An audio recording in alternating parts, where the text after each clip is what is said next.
Hi, this is Scott Garibay, and I'm out on the steps of the Philadelphia Art Museum.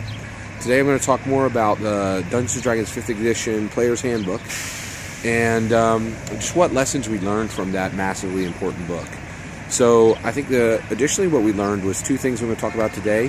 One, you can restore a community, and also when you're doing something big, when you have a massive project that literally a million plus people are waiting for, when you're doing something, when you have a project where you have a lot of moving parts and you have a lot of people, there are going to be people issues, right?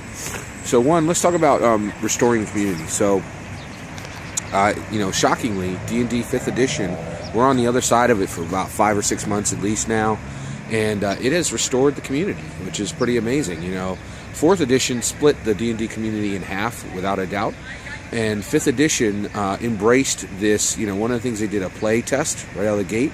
They involved players from the very beginning, they involved players from the very beginning saying, hey, we want your input, we want your feedback, and I think they did what they could to take as much of that feedback. I think they were really careful to ignore a lot of it too.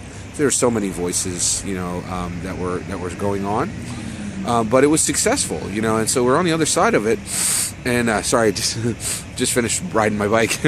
And so one of the things really interesting is it's pretty amazing. They did it. They brought people back to the table. It is easier right now to play Dungeons & Dragons than it has ever been in my life.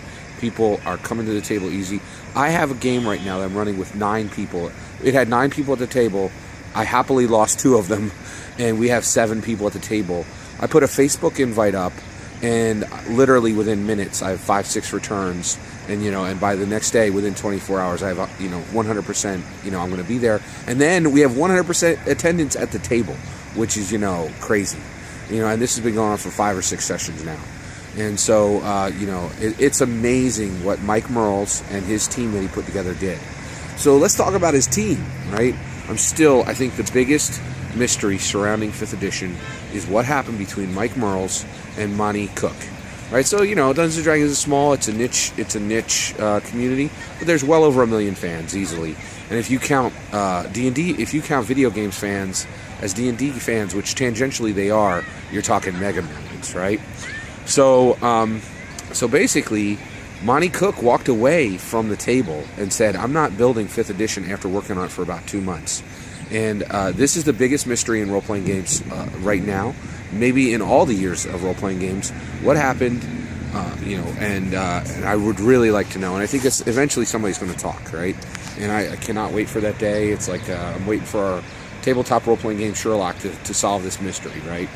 But, Monty Cook had a lot of great ideas. You can see all those ideas right now in Numenera and in the Strange RPG, and those are beautiful, beautiful role-playing games. And I think if he had stayed, you would have seen a lot of the elegant design that went into those games in Dungeons & Dragons. And so the question is, would that have been a better game? And I think it would have, but it would have been riskier, right? So Mike Mearls, I think he was a little conservative. He was careful, right? But I think he would have had a better game if Monty Cook had stayed in. And Monty Cook has moved on to make these beautiful, elegant games that have a sliver of the audience that Dungeons & Dragons has, right? And so one of the things we have to learn is, if you are doing something big, you're going to have people issues, and you have to walk through them. And so Mike Mearls was very careful. He made sure that he had a team with enough talent beyond one superstar to make it all work. And then he was able to manage up and manage down, right? So he managed up with Hasbro pushing against him to make, because one, Hasbro was freaking out because there was 2 years of development where no one was buying 4th edition books. And so Mike Mearls had to carefully manage that, and then at the same time lose a tabletop role-playing game rock star like Monty Cook at the table, have to strip out whatever he built, right? Or deal with, the personality issues, and he did all that, which, it's just shocking, And my hat's really off to Mike Mearls, and, it's just a weird little guy, he's like, you look at him and he looks like, just any average dude, but he pulled off an incredibly important event. He has returned probably 1 million players to the table for Dungeons & Dragons. At least 500,000, I think. And that's massive. It's massive and it's big on a big level, because Dungeons & Dragons is jazz, comic books, apple pie, baseball. It's pure American. It's a classic. It's a heritage. And I think it's going to be like comic books, right? Comic books used to be this small little niche product, Now they're multi-billion-dollar franchise that are being exported out to the world. And I think Dungeons & Dragons is in exactly the same space. It is the McDonald's of fantasy.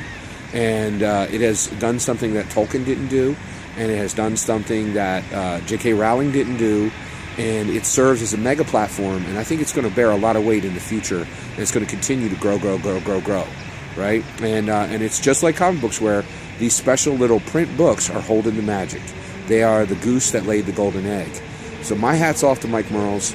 I'm continuing to unpack all the lessons we learned from this mega event of him successfully fixing the massive problem of Dungeons & Dragons 4th edition, returning players happily to the Dungeons & Dragons table, and I think really exciting, building a game where a 13-year-old in 2015 can pick up this book and do exactly what I did. Play it for 30, 40 years to come out of a book, out of a printed book. And I think Dungeons & Dragons, the Player's Handbook, and just like comic books, are going to be the last things in print. They are the vinyl records of today when it comes to bibliophiles and people who read books. You rock, Mike Mearls, and that's my video. Thanks, guys.